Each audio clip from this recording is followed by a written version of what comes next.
The chamber was silent, a different kind of silence, not one of honor, but of anticipation, not respect, but restraint. Every seat was filled, cameras angled, eyes locked. This wasn't just another hearing.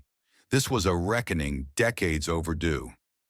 At the center sat Hillary Rodham Clinton, former First Lady, former Secretary of State, two-time presidential candidate. She had seen it all, survived it all. But now she was no longer writing the story.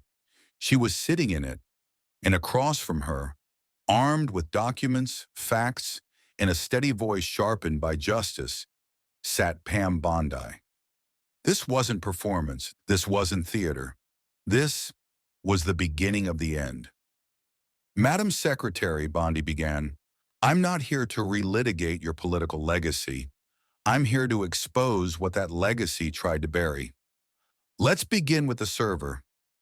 The screen behind Bondi flickered on. Rows of documents, highlighted emails, subject lines long since erased from public view. You operated a private, unsecured email server while serving as the highest-ranking diplomat of the United States. And when that server became public knowledge, you deleted over 33,000 emails. Your team destroyed devices with hammers. You bleach-bit the digital trail. You didn't cooperate. You concealed. This wasn't carelessness. This was calculation. The deletion of 33,000 emails wasn't a mistake. It was a strategy. Hillary Clinton didn't lose control. She exercised it ruthlessly. The American people didn't get the truth. They got the cover-up. This was the most powerful woman in Washington, smashing iPhones with hammers, using software designed to permanently erase evidence. And the left? They didn't just ignore it. They praised her resilience. Because to them, destruction isn't obstruction, it's survival. Clinton adjusted her posture. There was no classified material on those emails. That's been established. Bondi didn't blink. No, Madam Secretary. What's been established is that you were never prosecuted. The FBI confirmed at least 110 emails contained classified information. 8 were top secret, and you deleted them, without oversight, without consequence. She paused. Let it settle. If anyone else had done what you did, they'd be in prison, but you're not anyone. You're a Clinton. That's the story of Hillary Clinton's entire career. Power without prosecution. A legacy written in exemptions. She didn't serve the system. She mastered how to bend it. And the Democratic Party? They didn't distance themselves. They nominated her. This scandal wasn't just about emails.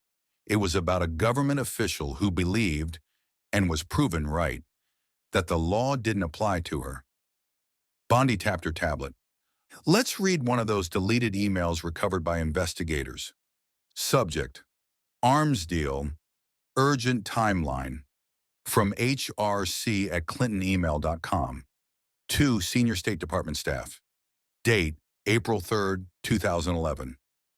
An arms deal through an unsecure private server during an active Arab Spring uprising while the Clinton Foundation was receiving donations from the same governments involved. Explain that. Clinton's jaw stiffened. That email was taken out of context. The context, Madam Secretary, Bondi said, is that your office mixed diplomacy with dollars.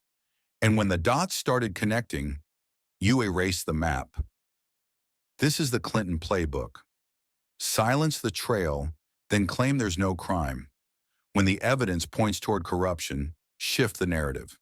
When the emails suggest influence peddling, call them out of context. And when the media starts to dig, feed them a new distraction. The truth is simple. Hillary Clinton used her position to enrich herself, shield herself, and rewrite the rules. And she nearly got away with it. Bondi leaned forward, eyes locked. 33,000 emails. Gone. If they were yoga routines and wedding plans, as you claimed, why destroy them? No answer. Why delete emails if there's nothing to hide? Silence. The kind of silence that says more than any sound ever could. The Democratic Party built Hillary Clinton into an icon, not for what she accomplished, but for what she represented. The untouchable elite. Her mistakes were celebrated. Her scandals were minimized. Her critics were dismissed. And yet behind the pantsuits and platitudes was a woman who erased government records, evaded justice, and emerged not humbled, but emboldened. Bondi didn't relent. You broke protocol, you compromised national security, and when you were caught, you covered your tracks. You didn't protect the country, you protected yourself. This wasn't a mistake. It was a betrayal. And that's where this story begins. Not with an email, not with a server, but with a pattern, power, secrecy, destruction, escape. And for the first time in decades, Hillary Clinton is being forced to sit in front of the very thing she always avoided, the American people and the truth. And the room was heavy now, not just with silence, but with the weight of what was coming next. Pam Bondi didn't soften her tone. She didn't ease into it. "Madam Secretary," she said, "on September 11th, 2012, 4 Americans died in Benghazi, a U.S. ambassador, 2 Navy SEALs, 1 IT officer. They died on your watch." The screen behind her displayed 4 names, 4 faces, 4 lives cut short. Ambassador Christopher Stevens, Sean Smith, Glenn Doherty, Tyrone Woods. Their blood is on the ground, and their questions are still in the air. Benghazi was not a battlefield. It was a massacre. And what made it worse was that it was preventable. Warnings were issued, requests for security were made, and at every turn they were ignored, not by enemies overseas, but by bureaucrats in Washington. And at the top of that chain stood Hillary Clinton. Bondi continued, "Your department was warned multiple times that the consulate in Benghazi was vulnerable. You received over 600 security requests from Libya in the months leading up to the attack. And you denied them." Clinton folded her hands, preparing to spin. "Security assessments were made by the appropriate regional bureaus."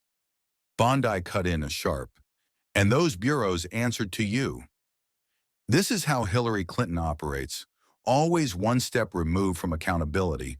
She builds a fortress of subordinates, then claims distance when failure strikes. But the role of Secretary of State isn't decorative. It comes with responsibility. And when the Benghazi consulate called for help, she sent silence. "You told the families of the fallen that a YouTube video caused the riot," Bondi continued. Click. The screen displayed Clinton at Andrews Air Force Base, standing over caskets, telling grieving parents that the attack was a spontaneous protest. But the same night, in an email to your daughter, you wrote, and I quote, "2 of our people were killed today in Benghazi by an al-Qaeda-like group." Bondi let the lie hang in the air. Why did you tell the truth privately and lie publicly? Clinton hesitated. "We were working with limited information." "No, Madam Secretary," Bondi snapped. "You had the information. You chose the narrative." This wasn't confusion. It was deception.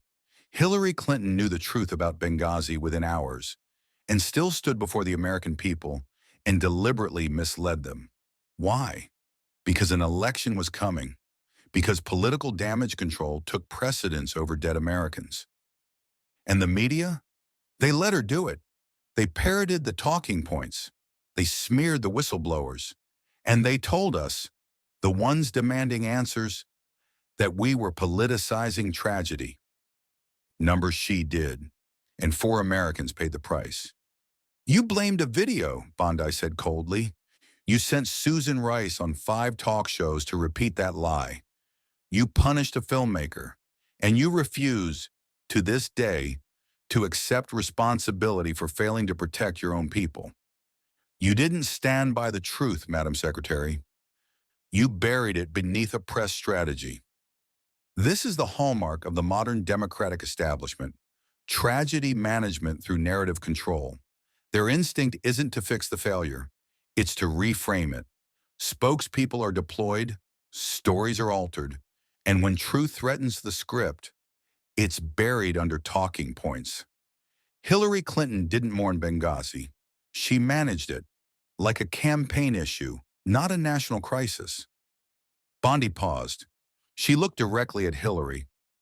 Do you know what Ambassador Stevens wrote in his final cables? She pulled one up. The security situation is fragile. We cannot sustain this. Ambassador Christopher Stevens, 1 month before his death. You read that cable, and you ignored it.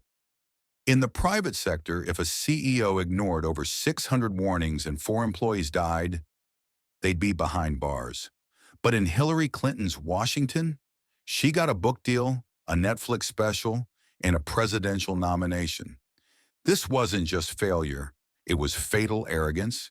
And for years, she called the calls for answers a partisan witch hunt. Let's be clear, witches don't issue stand-down orders. Politicians do, and this one let Americans die. Bondi ended it cold. They asked for help. You sent auto replies. They begged for security. You gave them spin. They died in smoke and fire. And you lied to their families. The room fell into dead silence, not because there were no words left, but because there was nothing left to defend. The Democratic Party still calls Hillary Clinton a trailblazer, but Benghazi is the trail she left behind, and it leads straight to 4 flag-draped coffins. She wasn't blindsided. She was briefed. She wasn't confused. She was calculating. And she wasn't honest. She was Hillary Clinton. Pam Bondi didn't look away. Her voice was steady, her hands firm. She knew what came next wouldn't be a debate. It would be an autopsy of a political machine disguised as a nonprofit. Let's talk about the Clinton Foundation. The lights dimmed slightly as the screen behind her displayed the logo. White letters, navy background. Simple, professional, deceptive. You've called it one of the most transparent charities in the world. Bondi tapped her tablet. The screen shifted. Then let's see what transparency looks like when it's traced to money. The Clinton Foundation is not a charity. It's a cash flow system for influence, a soft power cartel with tax-exempt status. While veterans slept in shelters and single mothers scraped for formula, Hillary Clinton's family was raking in hundreds of millions from foreign governments, billionaires, and corporations. What did they get in return? Access, meetings, favors, ambassadorships, contracts. Because with the Clintons, everything is for sale, even the U.S. State Department. Between 2009 and 2013, Bondi said, while you were Secretary of State, the Clinton Foundation accepted over $145 million in donations from foreign governments, lobbying firms, and corporations, all with pending business before your department. She clicked again. The screen now showed donation records: $32 million from Saudi Arabia, $12 million from Qatar, $8 million from the United Arab Emirates, $2.35 million from a uranium firm tied to Russia. And in that same period, you approved arms deals, energy contracts, and uranium exports directly benefiting these donors. Coincidence? Bondi asked. Or currency? Clinton shifted in her chair. The foundation's operations are separate from State Department functions. Bondi smiled. Just enough. No, Madam Secretary. They were synchronized. This wasn't diplomacy, it was commerce. The Clinton Foundation acted as a shadow cash register, collecting foreign currency while Hillary Clinton sat atop the most powerful diplomatic desk in the world. It wasn't just unethical, it was dangerous. Accepting money from regimes with human rights atrocities while greenlighting their weapon purchases isn't global engagement. It's selling America's soul one wire transfer at a time. And the Democratic Party? They called it leadership. Let's focus on one deal, Bondi continued. Uranium One. She tapped again. Your department approved the sale of 20% of America's uranium reserves to a Russian-controlled company. Meanwhile, the Clinton Foundation received $2.35 million in donations from that same company's chairman and never disclosed it. That's not public service. That's pay to play. Clinton's face tightened. That accusation has been debunked. By who? Bondi shot back. Your own allies? Let's be clear. Debunked in Democrat speak means dismissed by a friendly journalist. The Clinton machine didn't disprove the scandal. They outlasted it. They buried it under headlines, redirected it with talking points, and distracted the public with new outrage. And that's been Hillary Clinton's strategy for decades, run faster than the truth. What's more disturbing, Bondi said, is that while these donations were pouring in, the Clinton Foundation spent less than 10% of its budget on charitable grants. The rest? Salaries, travel, consulting fees, speaking honorariums, and overhead. She turned to Hillary. How much of that overhead was your lifestyle? While Americans lost homes, Hillary Clinton charged $250,000 per speech to Wall Street banks she later claimed to oppose. She flew private, stayed five-star, and paid staffers six figures, all while branding herself as a fighter for the working class. This wasn't charity. It was a political slush fund in heels. Bondi didn't flinch. Let's not forget the Haitian contracts. She clicked again. After the 2010 earthquake, billions in global relief flowed through Clinton-controlled NGOs, and somehow, those contracts kept landing in the laps of Clinton donors. The Haitian people called it the second disaster. Do you deny that your foundation turned Haitian suffering into an opportunity for your friends? Clinton responded with icy restraint. Our work in Haiti saved lives. And made a few million in the process, Bondi replied. The Clinton Foundation turned every tragedy into a transaction. In Haiti, in Africa, in Latin America, they took control of the narrative and the money, promising hope while distributing contracts like party favors to their inner circle. This is what modern progressivism looks like under the mask. Polished press releases on the front end, global corruption on the back. And the people? Just background noise. Bondi stood tall. You called the Clinton Foundation your proudest achievement, but it wasn't a foundation. It was a front. It wasn't humanitarian. It was transactional. It wasn't service. It was self-preservation, under the illusion of generosity.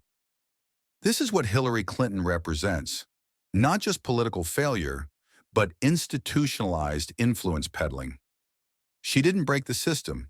She became the system, and the Democratic Party built her throne with donor cash, foreign contracts, and a press too afraid to challenge her. The Clinton Foundation was not a nonprofit, it was a business, and the product it sold was access to the United States government.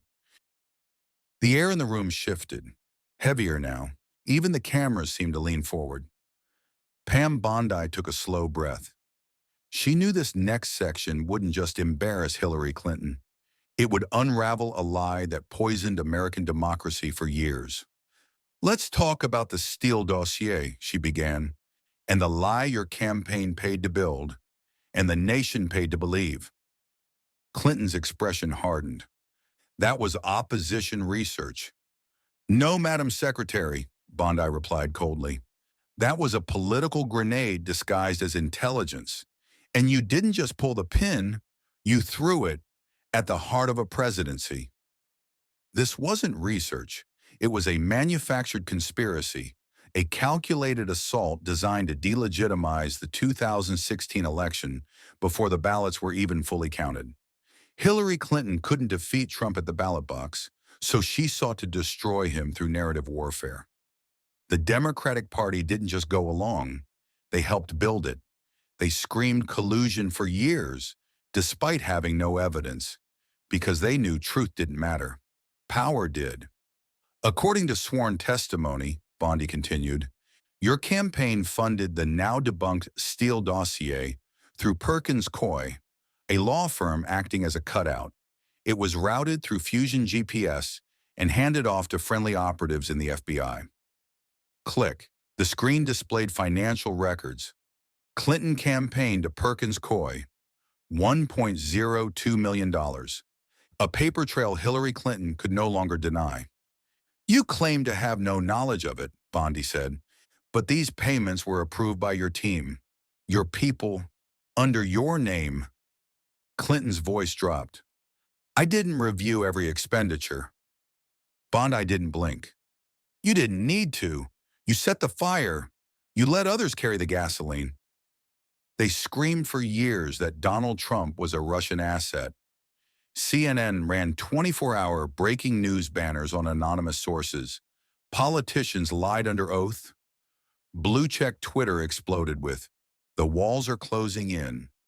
But the only walls that ever closed in were the ones protecting the Clinton campaign. And when those walls finally cracked, the truth came out. Russiagate was a Clinton operation from day one. Bondi continued, the Steele dossier contained salacious, unverifiable claims that were knowingly false, and yet those claims were submitted to the FYSA court to spy on a Trump campaign advisor. In doing so, your campaign became the first in American history to weaponize federal surveillance tools against a political opponent. That's not opposition, that's sedition. Clinton opened her mouth, then shut it. There was no comeback for that one. This was never about Russia, it was about control. The Clintons and the Democratic elite knew they were losing grip over the American voter, and so they manufactured a scandal to criminalize dissent. They said Trump was a threat to democracy, but in truth, it was Hillary Clinton who planted the seed of civil division, institutional distrust, and media hysteria that ripped this country apart for 5 long years. And the only collusion ever proven was hers. James Comey admitted, Bondi continued, that the dossier was unverified and salacious, yet it was used, with your fingerprints behind it, to justify surveillance, ignite investigations, and fuel an impeachment movement based on fiction. She leaned in. You didn't just lie to the country, Madam Secretary. You lied through the institutions designed to protect it. Let's call it what it is, the biggest political hoax in modern American history, and behind it wasn't a rogue agent or a foreign spy. It was a former Secretary of State who wanted the Oval Office so badly, she was willing to set the country on fire to get there. And while she failed, the damage remained. Broken institutions, broken trust, broken people. After all that, Bondi said, you went on television and called Donald Trump illegitimate. After lying, funding fake dossiers, and igniting investigations that led nowhere, you still stood there and claimed he stole the election. Bondi let it breathe. You didn't defend democracy, you vandalized it. The Clinton machine didn't just seek power, it sought revenge. Hillary Clinton was humiliated in 2016, not by Trump's campaign, but by her own arrogance. And in her defeat, she unleashed a war not just against a man, but against a movement, against 75 million Americans. And the media, the FBI, the intel community, they followed her lead. Because when Hillary Clinton cries, threat to democracy, what she really means is, threat to me. Bondi stood tall. You paid for the lie. You pushed the lie. And when it began to collapse, you blamed everyone but yourself. She turned to the room. We impeached a president based on Hillary Clinton's fiction. We paralyzed a government based on her revenge. And we tore this country apart because she couldn't accept losing. There's a word for what Hillary Clinton did. Not strategy, not opposition, sabotage. She weaponized the deep state, radicalized the media, and turned politics into a scorched earth battlefield. Not because she wanted justice, but because she wanted a crown. And today, at last, the bill has come due. Pam Bondi stood. There were no more slides, no more exhibits, no more talking points left to dismantle. Only one woman seated at the witness table, no longer cloaked in legacy, but wrapped in silence. "Madam Secretary," Bondi said, her voice low and final, "we've walked through your deleted emails, your dereliction in Benghazi, your foundation's financial fraud, and your role in one of the greatest political hoaxes ever perpetrated on the American people. And now the American people deserve to hear the truth. This wasn't just about Hillary Clinton. This was about the disease she represents, the elitist immunity complex that defines today's Democratic Party, a party that no longer fights for the working class but for its own political aristocracy, one that punishes dissent, silences opposition, and celebrates corruption, as long as it wears the right brand. They called her the smartest person in the room, the most prepared, the inevitable.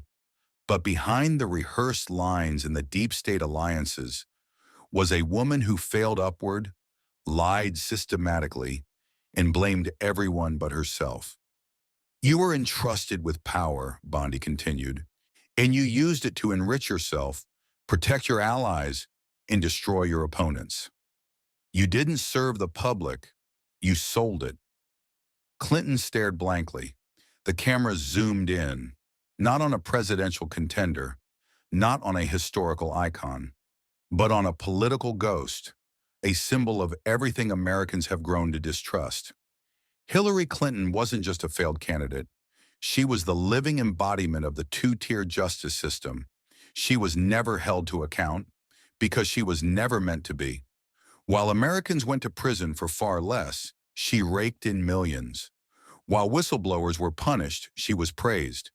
And what did the Democrats do? They nominated her. Twice. They closed ranks. They called every accusation a conspiracy. And when the facts came out, they shrugged and moved on to the next manipulation. Bondi took a breath, her voice resolute now but laced with gravity. "It is the judgment of this council," she said slowly, "that you, Hillary Rodham Clinton, have violated multiple federal statutes, engaged in conduct unbecoming of your office, obstructed justice, and leveraged political power for personal gain. You are no longer a public figure. You are the subject of a federal criminal referral." A gasp rippled through the room. "And for the first time in your career, Madam Secretary, you will no longer be protected by your last name." For decades, Hillary Clinton stood at the center of the Democratic Party's illusion, a queenmaker, an untouchable icon, the face of experience. But in truth, she was never a leader. She was a manipulator. She left behind no legacy, only bodies, scandals, and a shattered public trust. She didn't break the glass ceiling. She shattered the foundations of American credibility. Bondi leaned forward. "One last time. You called yourself the most qualified woman in history, but history doesn't judge resumes. It judges results. And your results are disgrace, deception, and division. The Democratic Party crowned Hillary Clinton because she played their game better than anyone, not with honor, but with ruthlessness. They made her a symbol, but symbols can become warnings. And Hillary Clinton's downfall should be a case study in the dangers of unchecked power, unpunished corruption, and political entitlement. Because what she did wasn't just betrayal, it was a blueprint for the next one. The Queenmaker has fallen, and for the first time, the people are writing the final chapter. Hillary Clinton's career wasn't destroyed by lies told about her. It was destroyed by the truth she spent decades covering up. The deleted emails, the abandoned Americans in Benghazi, the pay-for-play corruption disguised as charity, the fake dossier that triggered a national nightmare. She didn't just make mistakes. She made decisions, deliberate, calculated, often criminal, that undermined trust, endangered lives, and destabilized democracy. And through it all, she was shielded, not by innocence, but by a system built to protect its own. The Democratic Party didn't ignore Hillary's scandals. They embraced them. They bent the rules, rewrote the narrative, and punished anyone who dared to ask real questions. They silenced whistleblowers, weaponized agencies, colluded with the media, and called it progress. The Clintons weren't an exception. They were the blueprint. Hillary didn't operate in secret.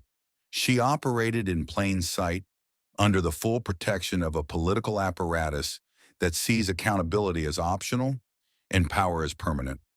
They said Hillary Clinton was the most qualified woman to ever run for office. But qualified for what? Qualified to launder influence through a fake charity? Qualified to sell American uranium to foreign interests? Qualified to bury evidence, mislead families, and call it diplomacy? Or perhaps, most disturbingly, qualified to orchestrate one of the greatest political hoaxes in U.S. history and walk away smiling? This wasn't leadership. It was legacy theft, and it cost the country trust it may never get back. The Democratic Party crowned her, defended her, and nominated her twice, knowing full well who she was. Because in today's left, it's not what you do that matters, it's how much of the machine you control. Hillary Clinton didn't act alone. She was the face of a cartel made of consultants, media barons, federal agents, and global donors, all operating under the banner of democracy while dismantling its very foundation. But the American people remember the coffins draped in flags, the emails destroyed before subpoenas, the lies whispered to cameras, while truths were buried in classified folders. And now, the party that built her must carry the weight of what she's left behind. A trail of distrust, a nation divided, and a legacy rewritten, not by victory, but by verdict,